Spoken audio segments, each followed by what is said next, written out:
Hi there, this is Atilla Yesilada. You're at Real Turkey channel, and it's about 3 a.m. Istanbul time, Friday, another sleepless night. I can hardly stand still because of my excitement. There is going to be a great festivity next week. No, it's not Halloween, that's past, I know that. And it's not Black Friday, it's the American elections, which I follow more closely than Turkish elections for two reasons. A, because America is my second home. Two, because it's probably one of the most crucial elections in recent American history, and its conclusion will impact the way the world and Turkey evolve over the next few years. I want to answer a question that's in the minds of very few people, but should be actually more interesting. The question is, which candidate is better for Turkey, Kamala Harris or Donald Trump? This video consists of three parts. First of all, my forecast for American presidential elections and the nitty-gritty of the other races. Two, issues between Turkey and United States. And three, how each prospective president would address those. Let's get started. I need to make a bet on American elections, which, no matter how I look at the existing poll data, is too tight to predict in a meaningful way. Moreover, polls have been very disappointing in their forecasting performance over the last few years, not only in Turkey, but across the world. There's just something wrong with the way we interview people to find out what they are thinking and what they intend to do. That being said, if one wants to adopt a somewhat scientific approach to forecasting, then in terms of elections, polls are really the only way to go about this business. So, polls it is. My understanding of American electoral history is that pollsters have been deficient in locating and measuring Trump's support base. So, to me, if polls are in a dead heat, that would give Trump an advantage. Also, since Kamala Harris surged after she was first nominated, and then, the Grand Convention of Democrats, she really lost ground. I have been, as I've said, following polls quite closely, and she has not managed to gain a decisive edge on Trump in any of the key states or in national voting. In fact, exactly the opposite happened. Trump managed to galvanize voters and either is winning more polls than Kamala Harris or has closed the distance with her in swing states. Finally, early voting. Usually, Democrats are more keen on using this method, but my understanding of early polling data is that A, there is an incredible surge vis-a-vis for previous elections. B, Republicans are more active, which gives Trump an advantage. Yesterday, I checked the betting sites. They give Trump a 65% chance of winning, and that's what I'm going to go with. Okay. Now, the world is a very ugly place, and because of climate change, great power competition, demographics, it's going to get much worse. If Kamala Harris wins, we're not going to have a better world. It's not going to be a better place to live in. But she will largely maintain the Biden policy or Democratic policy of productive engagement with the rest of the world and trying to keep major conflicts within guardrails so they don't blow up on our faces. On the other hand, I think it was the conversation who called Trump disruptor in chief, and that's just so accurate. It's right on the head. Trump is a different beast. I mean, he doesn't really have strong convictions except against immigration, Muslims, and the value of customs taxes. He is very transactional. on the rest of his policy approaches and flip-flops quite frequently. So he is going to introduce a great degree of uncertainty to everything we need to predict over the last few years. So assuming Trump wins, well, if Kamala Harris wins, I think the current course of Turco-American relationship will not change. It will remain largely transactional and opportunistic. But with Trump, there are significant upsides as well as a few downsides. What are the main issues between Turkey and the United States? A lack of trust. It developed over time, but once very tight allies no longer feel comfortable with that relationship. Two, the big elephant in the room, which is not trumpeting, she's sleeping, but the Halkbank trial for violating Iran sanctions. Three, Turkey's purchase of Russian-made S-400 anti-missile systems, which led to Magnitsky sanctions, as well as her being kicked out of the F-35 Joint Jet Fighter program. Three, the disagreement over Syrian Kurds. United States and Pentagon strongly support them because they are really putting up a valiant fight against the remnant of ISIS, which is making a comeback, unfortunately. For Turkey, Syrian Kurds are an extension of her nemesis, the PKK terror outfit, and they plot to declare independence, which has always been a nightmare for Turkey because Turkey has 15 to 20 million ethnic Kurds in a total population of 80 million. There is this sort of great emulation theory, which doesn't make sense. If Kurds somewhere declare independence or gain their autonomy, the right to live the way they want to, in my view, Turkey's Turks will emulate them. No one asks the question why Turkey's Turks would want to do that. And the sad answer is because we oppress the hell out of them. And clearly they're looking somewhere else for a better life. But anyhow, there are a lot of other issues, but let's just focus on these to keep this video simple.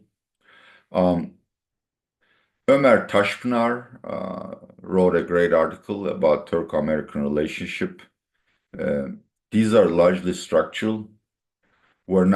We should not expect huge surprises because the presidency changes hands. But I think at the margin, Trump can make a great deal of difference if he and Erdogan can maintain the bromance they developed somehow incidentally during Trump's first term. To recall the events, Trump levied sanctions on Turkish steel, which angered Ankara.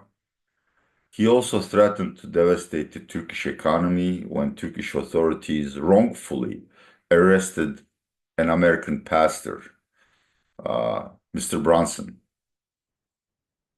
When Trump threatened Turkey, the Turkish lira collapsed and Mr. Brunson was dispatched to United States in a few days. But with the few exceptions, Trump and Erdogan get along very well. I think because of what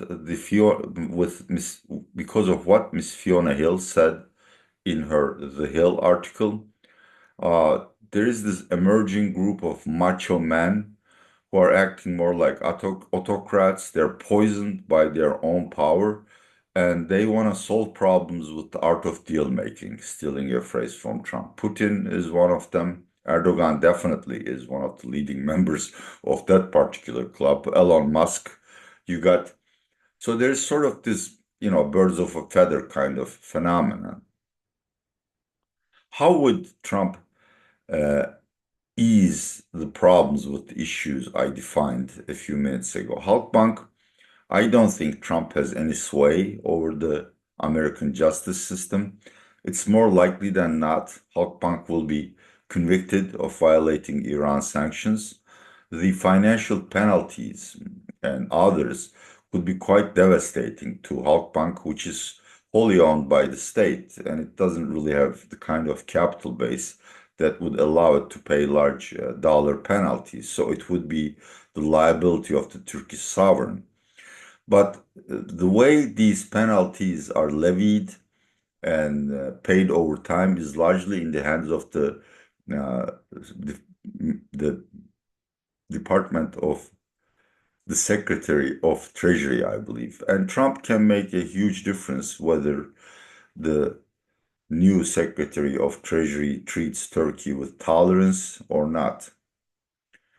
Syrian Kurds, uh, whether whether Kamala Harris wins the presidency or Trump, America is under huge pressure to abandon Iraq. And once American soldiers leave Iraq, logistically supporting the small American contingent in Syria becomes almost impossible. So American troops will have to leave too, which would give Turkey a huge amount of power to roll over the poor, hapless Syrian Kurds and kill any hope for them to have a happy and autonomous life. In fact, the military leader of the Syrian Kurdish entity, Mazlum Kobani, said Trump is not going to be good for us. So I think there is an issue where Erdogan can convince Trump to lift any restrictions on what Turkey can do once American troops leave Syria. The current administration is trying to cut a deal between Turkey and Pentagon so that there is some protection for Kurds, which in my view is unfortunately impractical in any case. But nevertheless, um, if Harris is elected and Turkey invades northeastern Syria to completely devastate Syrian Kurds, America will be very angry. There could be sanctions or at least very ugly rhetoric between the two parties. But with Trump, he could just ignore it. I mean, what does he care about foreign policy anyhow? So that's another issue where there is some upside from a very selfish and unfortunately inhuman perspective. And finally, the current American administration is already working to convince Turkey to dispatch her batteries of S-400 missiles to a NATO base, probably Incirlik Air Base in Adana, where their controls would be under NATO officers' supervision.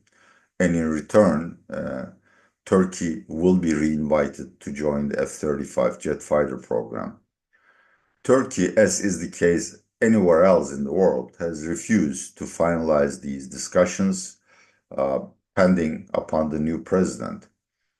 As I've said, there's a great deal of mistrust or distrust between Turkey and the United States, and a personal relationship between Erdogan and Trump could ease that problem. Promises made by the United States regarding reinvitation to the F-30 fighter program.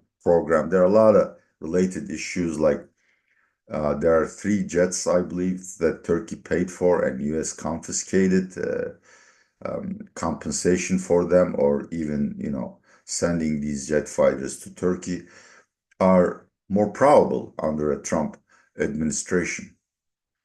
There are two more issues which involve Turkey intimately, and I don't think any discussion of Turco-American relationship under any president would be complete without mentioning them. These are the Ukrainian war and tensions in the Middle East. The best case scenario for Turkey and Ukraine is an endless war like in Syria or Afghanistan, where Putin's resources would be sucked up into the swamp. That would allow Turkey a greater maneuvering room in the Caucasus and Mesopotamia, that's the current Iraq and Syria, simply because Putin doesn't have the punitive wherewithal to stop Turkey. Also, it makes Russia more dependent on Turkey economically and also strategically because we're one of the very few countries who can talk to both the United States, Zelensky, and Putin. But it is my understanding that you know, Trump really doesn't have a peace plan in his mind, but nevertheless, he doesn't want to pay for Ukraine's war expenses anymore. In that scenario, I must reluctantly conclude that Putin, who really doesn't care about lives or treasure, will roll over Ukraine.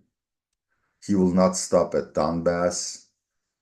He will probably try to advance on Kyiv to depose Zelensky and to impose a puppet regime, which is actually a satellite of Moscow.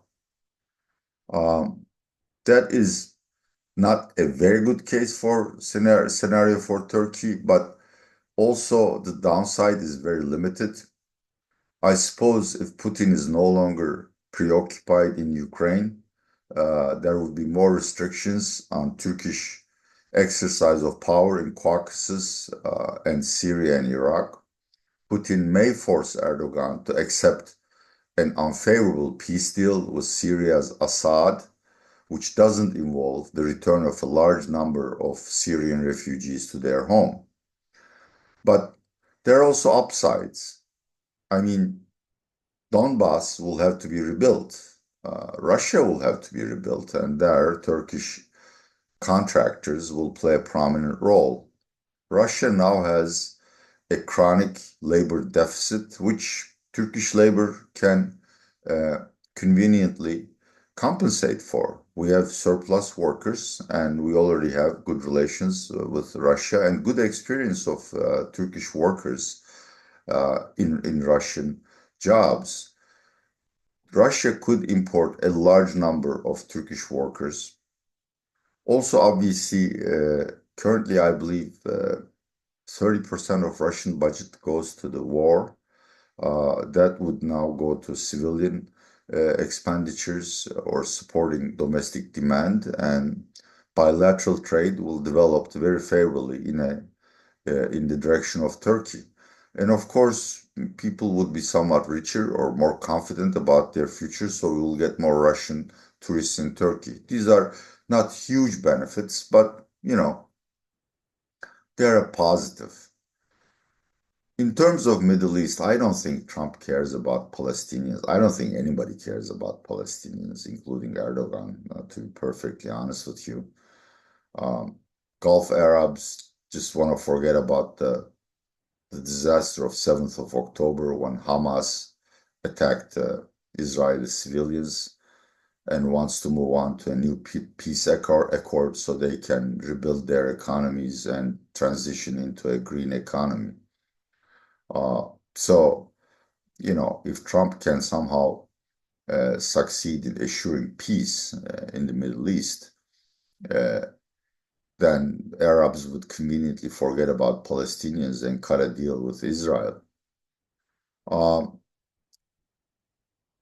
Trump really doesn't care about Middle East or any foreign policy issues, as I've said, above and beyond asking the question of what's in it for me, and there is nothing in the Middle East that interests him. It's a huge headache. It's too complicated for anyone to get their heads around.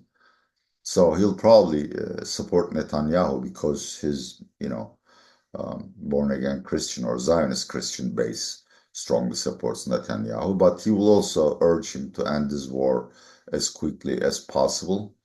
He will definitely reinforce the pressure on Iran. I don't think Iran will be allowed to sell sanctioned oil as freely as it does now. So that creates the potential for a minor oil shock, which is bad for Turkey. But then again, there is just so much surplus capacity and new production coming online in the United States, as well as Chinese economy cratering. It's hard to see Brent oil prices rising next year, so that's not really a huge risk for Turkey. Turkey, Iran, and Russia are supposedly allies, but if you look at the history, you will see that these three great powers have always fought over regional influence. So even though Ankara would never admit it, actually Iran being put in its place by Trump won't bother Turkey. Once again, as I've said, Iran is also a major player in Iraq-Syria geography, and less strength it has or wherewithal it has to devote to these two foreign countries, the better it is for the rival Turkey. Of course, peace in the Middle East would bring more expenditures on infrastructure, domestic demand, etc., etc. And Turkey is one of the strongest exporters to the region, so Turkish economy would also somewhat benefit from peace in the Middle East. But of course, there are downsides. One is Erdogan's very ugly rhetoric um, about Israel. Once again, I think Israel is guilty of ethnic cleansing in Gaza. Nevertheless, there's a polite way of stating things. Uh, and I don't think Erdogan really cares about Palestinians. He just wants to get domestic mileage out of bashing Israel on the head in the most impolite way. That will have to end. Also, if there are more sanctions on Iran or more pressure on the Iranian military, Erdogan will have to keep his statements of support very low in tenor anyhow.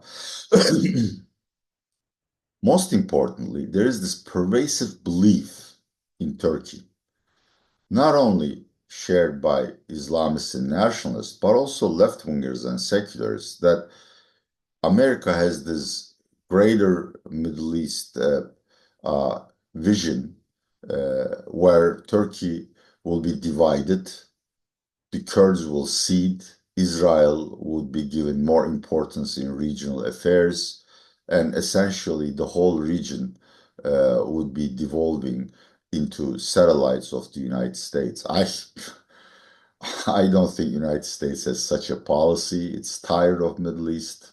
It doesn't need the oil anymore. Its new strategic rival is China, and it wants to devote all of its attention and resources to the Asia Pacific area. So Turkey and all of its intellectuals are completely wrong on this issue. Nevertheless, that's a rhetoric that sells in Turkey, and Erdogan will have to change his views on that, or at least be silent about it. I am not so sure a person as impatient as Erdogan can do that, but if he can keep his mouth shut on the margin, a Trump presidency would be better for Turkey than Kamala Harris. Well, thank you very much for watching my videos. I truly enjoy your comments, and if you have the time or the interest, subscribe, or more importantly, share this video with friends who want to know more about Turkey. This is Atilla Yesilada saying goodbye from Istanbul after another sleepless night.